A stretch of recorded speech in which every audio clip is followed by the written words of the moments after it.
Praise the lord. ఈరోజు తపస్కాలం 5వ రోజు మనం ధ్యానించుకోబోయే అంశం అసూయ. అసూయ మనకు తెలియకుండానే మౌనంగా మనలో పెరిగి మనల్ని నాశనం చేసే ఒక భయంకరమైనటువంటి పాపం. ఆదికాండం 4వ అధ్యాయంలో మనం చూసినట్లయితే కయ్యను అసూయకు లోనై తన తోడబుట్టిన వాడిని చంపే వరకు ఆ అసూయ కయ్యను వెంటాడింది.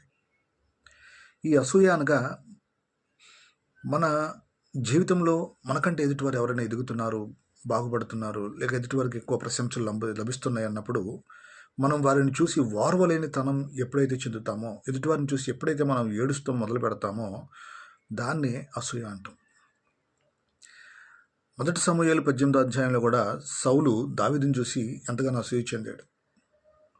ఈ అసూయ మనల్ని కాలక్రమేణా సామెతల గ్రంథం 14వ అధ్యాయం 30వ వచనంలో అసూయ ఎముకలను కొల్లబెడుతుంది అని వాక్యం చెప్తుంది.